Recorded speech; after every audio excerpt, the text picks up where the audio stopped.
కావాలనే మీ కలను నెరవేర్చుకోండి. సంప్రదించండి హెగ్డే ఫెర్టిలిటీ, హైదరాబాద్, తెలంగాణ.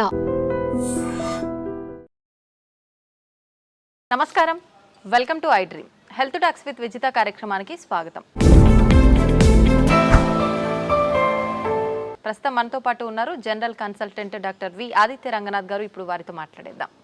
నమస్తే అండి. నమస్తే అండి. ఎలా ఉన్నారు? బాగున్నాను మ్యామ్, థ్యాంక్ యూ. అయితే షుగర్ చాలా పెద్ద సమస్యగా మారిపోతుంది. చిన్నపిల్లల నుంచి పెద్దవాళ్ళ వరకు చాలా మందిలో చూస్తున్నాం. ఆహార రీత్యా కొంతమందికి వస్తే, జెనెటిక్స్ పరంగా కొంతమందికి, ఏదేమైతేనేంటి అందరిలో ఈ సమస్య అయితే ఎక్కువగా. ఇంట్లో నలుగురు ఉంటే ఇద్దరికి ఈ సమస్య చూస్తూనే ఉన్నాం. ఒకవేళ షుగర్ని రివర్స్ చేయాలి అంటే గనక అవకాశం ఉందంటారా? ఉంటే గనక ఆ టిప్స్ ఏంటో తెలియజేయండి. సో ఇప్పుడు డయాబెటీస్ వచ్చింది, లేకపోతే బీపీ వచ్చింది, థైరాయిడ్ వచ్చింది, లేకపోతే వాట్ ఎవర్, ఇదివరకు మనం విన్నది ఏంటి అని అంటే ఒక్కసారి వస్తే లైఫ్ లాంగ్ అది తగ్గడానికి ఆస్కారం లేదు. సో మనం ఏం చేయొచ్చు, కంట్రోల్లో పెట్టుకోవాలి. సో డ్రగ్స్, అదే మన మెడిసిన్ తీసుకుంటాము రెగ్యులర్గా, ఆపకుండా తీసుకుంటే కంట్రోల్లో ఉంటుంది కాబట్టి భయపడాల్సిన అవసరం లేదని చెప్తారు. అయిపోయింది, అది అక్కడతో అయిపోయింది. బట్ ఇప్పుడు రీసెంట్ అంటే చాలా ఇయర్స్ నుంచి మనకి తెలిసిందే ఏంటి అని అంటే వీటన్నిటిని కూడా మనం రివర్స్ బ్యాక్ చేసుకోవచ్చు. కాకపోతే ఆ పద్ధతి తెలియక, చాలామంది అవేర్నెస్ లేక ఇంకా అదే భయంతో ఇప్పటికీ ఉన్నారు. అంటే ఒక్కసారి వస్తే తగ్గదు, మనం ఖచ్చితంగా టాబ్లెట్స్ మీద బ్రతకాలి లైఫ్ లాంగ్. సగం ఆ థాటే ఇంకా అనారోగ్యం తీసుకొస్తుంది అనమాట. సో అసలైన నిజం ఏంటి అని అంటే డయాబెటీస్ని కూడా మనం రివర్స్ చేసుకోవచ్చు ఖచ్చితంగా. అంటే నేను చెప్తుంది రివర్స్ అంటే పూర్తిగా డయాబెటీస్ అసలు లేకుండానే మనం ఫర్దర్గా మనం జీవించవచ్చు, మన లైఫ్ లీడ్ చేయొచ్చు. అవకాశం ఖచ్చితంగా ఉంది. అంటే ఆరోగ్య సూత్రాలు పాటించడం వల్లనే. ఏంటండి మరి అవి? సో మెయిన్గా ఇప్పుడు డయాబెటీస్ రావడానికి కారణం ఒకటి ఇన్సులిన్ రెసిస్టెన్స్. సరే, ఇన్సులిన్ రెసిస్టెన్స్ అంటే ఏం లేదండి, ఇప్పుడు మనం ఎక్కువసార్లు తీసుకుంటాం, డే మొత్తంలో ఎక్కువసార్లు తినడం, లేదా ఏదైనా మధ్యలో గ్యాప్స్లో మళ్ళీ ఇప్పుడు లంచ్, డిన్నర్, పొద్దున్న బ్రేక్ఫాస్ట్కి మధ్యలో మళ్ళీ ఏదైనా టీ, ఏదో కాఫీ అలవాటు ఉంటుంది, లేదంటే ఇంకేదైనా స్నాక్స్ తింటాం. ఇలాంటి అలవాటు ఎక్కువ అయిపోయి ఏంటి అని అంటే మనం ఏది తిన్నా ఏది తాగినా, అంటే వాటర్ తప్పిస్తే మిగిలిన ఏం తీసుకున్నా మన బాడీలో ఇన్సులిన్ ప్రొడక్షన్ జరుగుతుంది.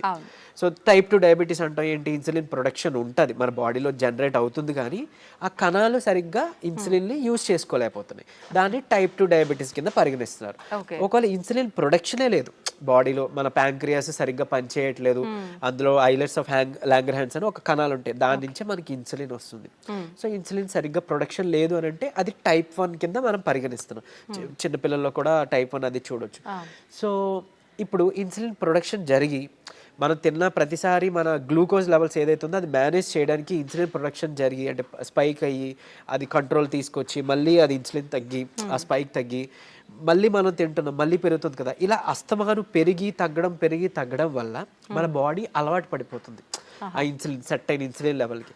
సో ఇన్సులిన్ రెసిస్టెన్స్ వచ్చేస్తే ఏమవుద్ది, ఇదే గ్లూకోజ్ని, అంటే రోజువారీ తినే సేమ్ అదే మోతాదు ఒక గ్లూకోజ్ని మనకి ఇప్పుడు మెటబలైజ్ చేయాలి అని అంటే ఇన్సులిన్ ఈ మోతాదుకి మించి ఇంకా ఎక్స్ట్రా ప్రొడక్షన్ జరగాల్సి వస్తుంటుంది అనమాట. అంటే ఈ లెవెల్కి అది కంట్రోల్కి రావట్లేదు, దాన్నే ఇన్సులిన్ రెసిస్టెన్స్ అంటున్నాం. సో మనం చేయాల్సిన పని ఏంటి అంటే ఇన్సులిన్ రెసిస్టెంట్ తగ్గించి ఇన్సులిన్ సెన్సిటివిటీ మనం పెంచుకోవాలి ఒకటి. తర్వాత ఆహారంలో చిన్న మార్పులే, అంటే ఇప్పుడు డయాబెటీస్ మనం ఇది చేయాలి అని అంటే సరే ఏముంది రైస్ మానేయండి అని చెప్తారు, అంతే కదా, మాకు చాలా ఇబ్బంది, మేము చేయలేము అని అంటారు. అలా ఏం కాదు, కొన్ని పద్ధతులు ఉన్నాయి, నేను చెప్తాను ఇప్పుడు ఖచ్చితంగా. అది పాటిస్తే ఏకంగా డయాబెటీస్ చక్కగా కంట్రోలే కాకుండా రాబోయే రోజులు, అంటే మీకు ఫస్ట్ 3 months 4 months కంట్రోల్ తెచ్చుకుంటారు. ఆ పైనుంచి మనకి టార్గెట్ ఏంటి అని అంటే మనం వాడుతున్న మెడిసిన్ నెమ్మదిగా డోస్ తగ్గించుకోగలగాలి. అంటే తగ్గించగలగాలి అంటే ఆటోమేటిక్గా మనకి లెవెల్స్ తగ్గితే యాజ్ ఏ మీ డాక్టర్ కానీ మేము కానీ తగ్గించగలుగుతాం కదా. తగ్గించిన తర్వాత దీన్ని పూర్తిగా రివర్స్ బ్యాక్ చేసుకొని నార్మల్ లైఫ్, అంటే ఆ ఫుడ్ని తీసుకుంటూ చక్కగా మనం ఎలాంటి ట్రీట్మెంట్, అంటే ఈ డ్రగ్స్ తీసుకోకుండా ఉండడం.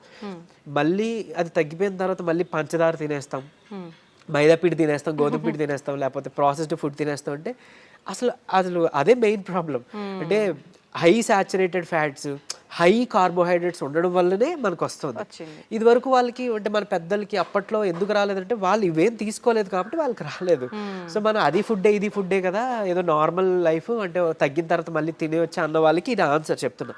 సో అది కాదు, నార్మల్గా మీరు రైస్ తీసుకోవచ్చు, రైస్ పూర్తిగా మానే అవసరం లేదు, కాకపోతే రైస్తో పాటు కొన్ని తీసుకోవాల్సి ఉన్నాయి. సో చూడండి సింపుల్ టెక్నిక్, హై కార్బోహైడ్రేట్స్ తీసుకోకూడదు, హై కాంప్లెక్స్ కార్బోహైడ్రేట్స్ తీసుకోకూడదు, తర్వాత హై సాచురేటెడ్ ఫ్యాట్స్ తీసుకోకూడదు. సో ఇవి తప్పిస్తే మరి మిగిలిన ఆప్షన్ ఏంటి? కొంతమంది ఇక్కడ ఏం చేస్తారంటే కార్బోహైడ్రేట్స్ తీసుకోకూడదు అన్నారు కాబట్టి పూర్తిగా కార్బోహైడ్రేట్స్ని తగ్గించేస్తున్నారు, అంటే నో కార్బోహైడ్రేట్ ఫుడ్ అంటారు, అలా వెళ్ళిపోతున్నారు, కీటో డైట్స్ అని. అలా వద్దు. అలా అయితే ఏమవుతుందంటే మనకి ఇన్ని సంవత్సరాలు లేదా ఇన్ని జనరేషన్స్గా మనకి బాడీకి కార్బోహైడ్రేట్స్ అలవాటు, సో దాని డైజెషన్ అలవాటు. సో అక్కడి నుంచి మళ్ళీ అది బ్రేక్ డౌన్ అయ్యి గ్లూకోజ్ కింద మనకి కన్వర్ట్ అవుతుంది, మనకి శక్తిని ఇస్తుంది, బాగుంది. మీరు తినడం మానేస్తే ఒకటి మీకు కూడా బాడీకి అది కొత్తది ఏంటంటే కార్బోహైడ్రేట్స్ అసలు అది డైజెషన్ చేసే ఒక పద్ధతే మర్చిపోద్ది మన బాడీ. సో రేపు పొద్దున్న నార్మల్ సింపుల్గా కార్బోహైడ్రేట్స్ తీసుకున్నా దానికి చాలా కష్టపడాల్సి వస్తుంది. అండ్ ఈవెన్ ఒకవేళ జెనెటికల్గా నెక్స్ట్ జనరేషన్స్ పాస్ ఆన్ అయింది అనుకోండి, అది ఇంకా ఇబ్బందిగా, అంటే నార్మల్ అన్నమే మనం అరాయించుకోలేకపోవచ్చు, లేకపోతే నార్మల్ సమోసానే ఎంజాయ్ చేయలేకపోవచ్చు మనం. సో అట్లా. సో సరే ఓకే, హై కార్బ్స్ అంటే తెలుసు, ఈ రైస్ నార్మల్గా అవి తీసుకునేవి, ఈ రైసు తర్వాత ఈ మైదా గోధుమ పిండి ఇవన్నీ తినమని చెప్తుంటారు, అంటే రైస్ని తగ్గించి మైదా గోధుమ పిండి తినమని అంటారు కదా. సో అది కూడా రిఫైన్డ్ తీసుకుంటే, పంచదార లేకపోతే గోధుమ పిండి ఇవన్నీ రిఫైన్డ్ ఫ్లోర్ బయట కొని తెచ్చుకుంటే అది కూడా మళ్ళీ మనకు ప్రాబ్లమే. సో మనం మిల్లులో వెళ్ళి ఆడించుకుందాం, అంటే డైరెక్ట్గా వెళ్ళి మనం గోధుమలు అలాగా గోధుమలు, దానికి జొన్నలు యాడ్ చేయొచ్చు, రాగులు యాడ్ చేయొచ్చు, సోళ్ళు అంటాం కదా, సో అలా రాగి మాల్ట్లో తీసుకునే రాగులు అవన్నీ యాడ్ చేసి దాంతో మనం రొట్టిలానో లేకపోతే మిల్లెట్స్ ఏమైనా దానికి యాడ్ చేసి, కినోవా అని ఇప్పుడు వస్తుంది, సరే అంత అఫోర్డ్ చేయలేదు అన్న వాళ్ళకి పోనీ మనకి ఏమంటారు సామెలు, అరికిలు, గంట్లు అలాంటివన్నీ తక్కువ రేట్కే వస్తుంటాయి కదా, అలాంటివి ఇంక్లూడ్ చేసుకోవచ్చు. పూర్తిగా రైస్ మానేమని నేను చెప్పట్లేదు, రైస్తో పాటు ఇది తీసుకోండి. సరే ఇదంతా కాదులేండి, ఓన్లీ రైస్ నాకు కర్రీ మాత్రమే అలవాటు ఉంది, ఇప్పుడు ఇంకేదైనా సింపుల్గా చెప్పండి అని అంటే ఉంది ఒక పద్ధతి. మనకి ఇప్పుడు ఇన్సులిన్ రెసిస్టెన్స్ అని మాట్లాడుకున్నామే, HbA1c మీ అందరికీ తెలుసు, 3 నెలల యావరేజ్ తీస్తే మనకి ఎంత ఉంది అనే దాని మీద మన డయాబెటీస్ ఉందా లేదా, కంట్రోల్లో ఉందా లేదా అని తెలుస్తుంది. సో దాన్ని మనం కంట్రోల్ పెట్టడానికే కదా ఇప్పుడు అన్నీ చెప్తున్నాం, మన ఇన్సులిన్ వాడాలన్నా లేకపోతే ఈ మెట్ఫార్మిన్ మన డయాబెటీస్ డ్రగ్స్ వాడాలంటే కూడా మనకు అలానే దేవుడు కూడా ఇచ్చిన ఆహారంలో ఈ పని చేసే ఉన్నాయి. ఏంటి అని అంటే ఒకటి కీరా దోసకాయలు, తర్వాత పంకిన్ సీడ్స్ గుమ్మడి గింజలు, తర్వాత పాలకూర.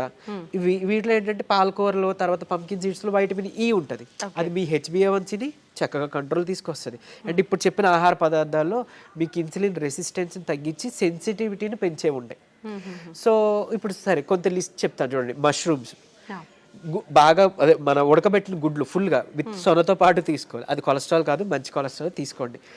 సో తర్వాత నెయ్యి, తర్వాత మన కీరా దోసకాయలు, తర్వాత ఓట్స్, గ్రీన్ పీస్ అదే మన పచ్చి బఠానీలు, తర్వాత రాజ్మా, కిడ్నీ బీన్స్ అంటాం రాజ్మా, అలానే మిగిలిన బీన్స్ కూడా చక్కగా మిగిలిన రకాల బీన్స్, చిక్కుళ్ళు బీన్స్ ఇట్లాంటివన్నీ తీసుకుంటే కనుక ఇవన్నీ కూడా మీ ఇన్సులిన్ రెసిస్టెన్స్ని తగ్గించినవే. సో మీ ఇష్టం, గుడ్లు పోనీ ఆమ్లెట్ రూపంలో తీసుకోండి, నిద్రకి పనికి వస్తుంది ఆమ్లెట్, ప్లస్ దీనికి కూడా హెల్ప్ అవుతుంది. సో ఈ ఫుడ్ని మీరు కంపల్సరీగా క్యాబేజీ, కాలీఫ్లవర్, సో బ్రాకోలీ కానీ ఇలాంటి ఇవన్నీ కూడా మీ ఫుడ్ డైలీ ఫుడ్లో ఏదో ఒక రూపంలో ఇంక్లూడ్ చేసుకోండి. ఏదో ఒక్క పదార్థమైనా అట్లీస్ట్ కర్రీ, మనం అది వదిలేసి మిగిలినవి ఏవో తీసుకున్నామంటే మళ్ళీ కంట్రోల్కి రాదు, మీ అందరికీ తెలిసిందే. చాలామంది ఎక్కువ పాలకూర కూడా తినరు, సో అట్లా. లేదంటే మునగాకు ఉంది, సో మునగాకును కూడా మీరు పౌడర్ రూపంలో చేసుకోవచ్చు, ఎండబెట్టేసి చక్కగా పౌడర్ చేసుకొని ఒక చెంచా యాడ్ చేసుకోండి ఒక ముద్దకి, అన్నంతో పాటు రైస్తో తీసుకోవచ్చు, హాట్ వాటర్లో కూడా తీసుకోవచ్చు, మజ్జిగలో కలిపి తీసుకోవచ్చు. ఇది ఒక మనిషికి డైలీ లిమిట్ ఒక చెంచా. సో అట్లా అని ఇప్పుడు ఏం చేస్తారంటే కొంతమంది ఏదైనా రసం, చారు దాంట్లో కలిపేస్తారు, బట్ అది కలిపేస్తే అంటే ఇంట్లో 3 members 4 members ఉంటే అందులో ఎవరికి ఎంత వెళ్ళేది తెలియదు కదా. సో డైరెక్ట్గా మీరు కలుపుకోవడం బెటర్, ఏదర్ వాటర్లోనో మజ్జిగలోనో లేదా మీ అన్నం గిన్నెలోనో.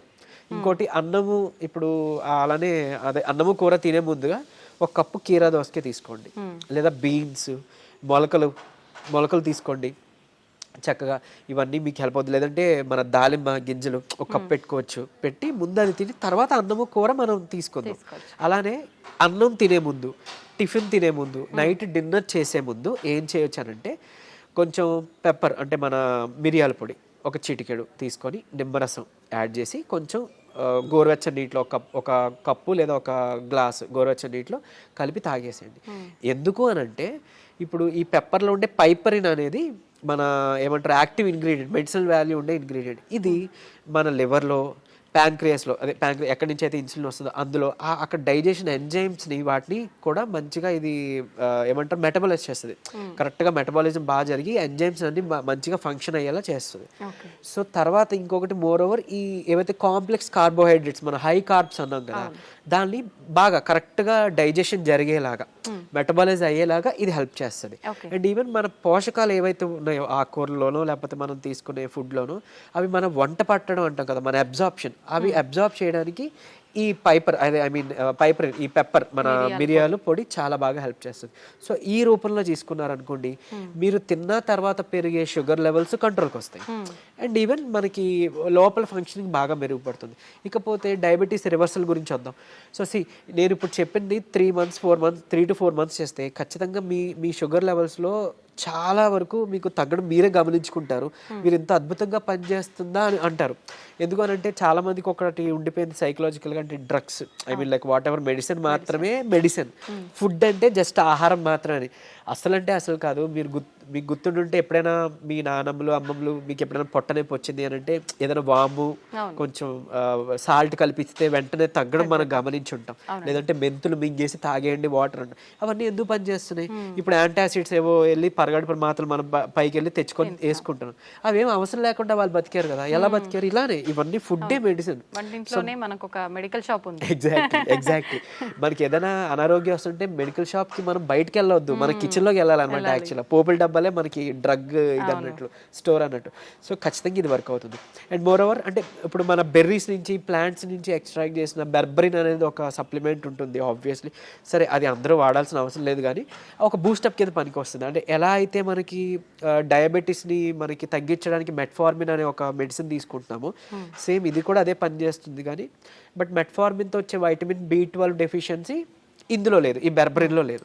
సరే ఓకే, అవైలబుల్ ఉన్న వాళ్ళు వాడుకుంటారు, అందరూ ఇది వాడాలని రూల్ లేదు. కానీ బట్ ఈ సింపుల్ టిప్స్ పాటించండి, ఇది ఒకటి. తర్వాత ఖచ్చితంగా ఒక 5 minutes వాకింగ్ ఉంటే చాలు.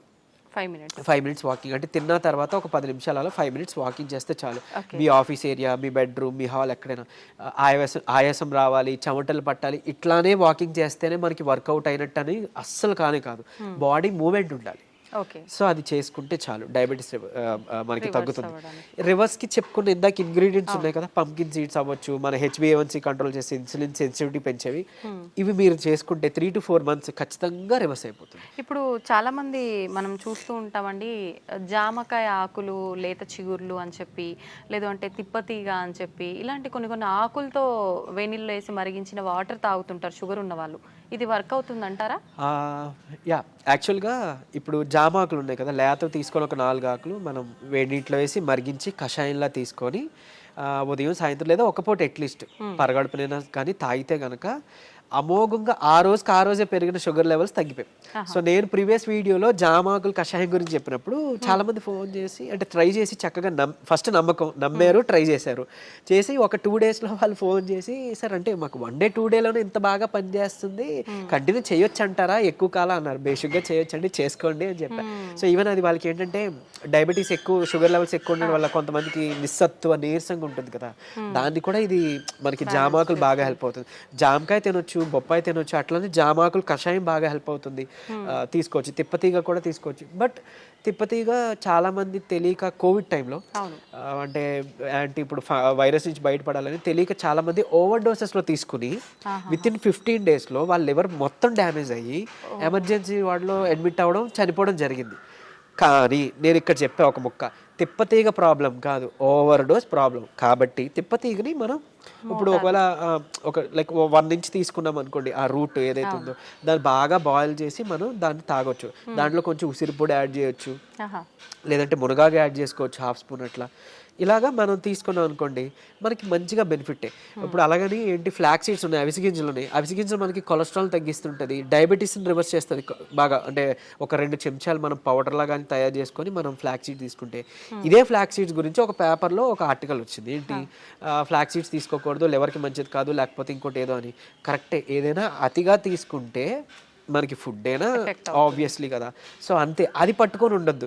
అరే ఇప్పుడు తిప్పతీగ ఏదో ప్రాబ్లం, సరే తిప్పతీగ పక్కన పెడితే అట్లీస్ట్ ఫ్లాక్ సీడ్స్, ఉసిరికాయ ఫ్లాక్ సీడ్స్, లేకపోతే మన ఏమన్నా మన పెప్పర్, సో ఇట్లాంటివి ఉన్నాయి కదా, వీటి వల్ల ఏం చేయటం జరగదు. డ్యామ్ షూర్ మంచిదే. సో లిమిట్లో తీసుకోండి. ఇంకోటి ఫ్లాక్ సీడ్స్ గురించి ఇప్పుడు మాట్లాడుకున్నాం కాబట్టి చాలా మంది తెలియక దాన్ని పౌడర్ చేసి స్టోర్ చేసుకుంటున్నారు. వద్దు, అది ఏంటి అని అంటే ఆక్సిజన్కి సెన్సిటివ్ అనమాట, ఎయిర్ సెన్సిటివ్ యాక్చువల్గా. దీన్ని మనం ఎంత ఎయిర్ టైట్ దీంట్లో స్టోర్ చేసుకున్నా, ఎంత అమోఘంగా పనిచేస్తుందో ఇది అంత చేడ్ చేస్తుంది స్టోర్ చేస్తే. ఆక్సిడైజ్డ్ అయిపోయి మనం ఎంత ఇది చేసినా అది అయిపోతుంది. సో ఫ్రెష్గా తయారు చేసుకోండి. ఒక 2 చెంచాలు చిన్న మిక్సీ గిన్నెలో మాత్రం అవుతుంది, పెద్ద మిక్సీ గిన్నెలో అవ్వదు. సో చేసుకొని మీరు బటర్ మిల్క్లో మిక్స్ చేసుకోవచ్చు. కొలెస్ట్రాల్ తగ్గుతుంది, డయాబెటీస్ రివర్సల్కి హెల్ప్ అవుతుంది. అండ్ ఈవెన్ మనకి బయట బనానా ఫ్లోర్ అని దొరుకుతుంది, అరటి దీని నుంచి తీసిన పిండి.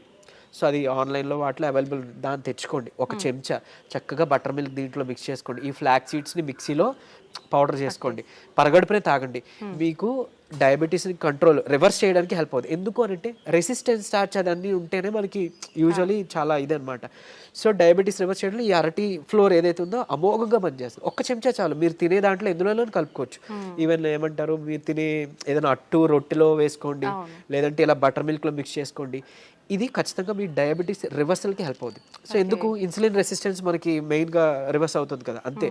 ఇదే సీక్రెట్ ఫార్ములా, ఇది నమ్మి చేయండి. నిజంగా చెప్తున్నా, మీరు ఇయర్స్ డ్రగ్స్ అది వాడాల్సిన అవసరం లేదు. అండ్ ప్రీవియస్గా ఒక వీడియోలో నేను చెప్పాను, లైక్ పరగడుపున ఒక చెంచా కలబంద గుజ్జు తీసుకోండి అని. అది నేను ఎక్కడో మెడికల్ క్యాంప్కి వెళ్ళినప్పుడు ఒక ఆవిడ నా వీడియో చూశారంట, ఆవిడ కంట్రోల్ అయింది. సో మీరు ఇదివరకు వాడేవారు కదండి ట్యాబ్లెట్, ఈ నెల చాలా వరకు తగ్గింది, ఏం చేశారంటే మీ వీడియో చూసాను సార్, యాక్చువల్గా కలబంద గుజ్జు చెప్పారు, పరగడుపుని తీసుకోవడం మొదలు పెట్టాను, నాకు ట్యాబ్లెట్ తగ్గిపోయింది, సగానికి సగం డోస్ తగ్గిపోయింది. And with in next 2nd or 3rd మంత్లో ఆవిడకి పూర్తిగా నేను ఆపేశాను, ట్యాబ్లెట్ తీసుకోవాల్సిన అవసరం లేదు, ఆవిడకి డౌన్ అయిపోతుంది. సో అంత బాగా పనిచేస్తాయి మనకి దేవుడిచ్చిన ఇవన్నీ మెడిసిన్సే. సో ఇందులో చెప్పింది ఏదైనా వాడుకోండి, మీకు ఏం పని చేసిందో కమెంట్లో చెప్పండి. సో మిగిలిన వాళ్ళకి ఇన్స్పైరింగ్గా ఉంటుంది. అండ్ ఏది పని చేయలేదో లైక్ నాకు తెలిసినప్పుడు నేను సజెస్ట్ చేయగలుగుతాను మీకు ఆల్టర్నేట్గా. ఓకే, థ్యాంక్ యూ అండి, నిజంగా చాలా యూస్ఫుల్ టిప్స్ అనేది తెలియజేయడం జరిగింది. నమస్తే.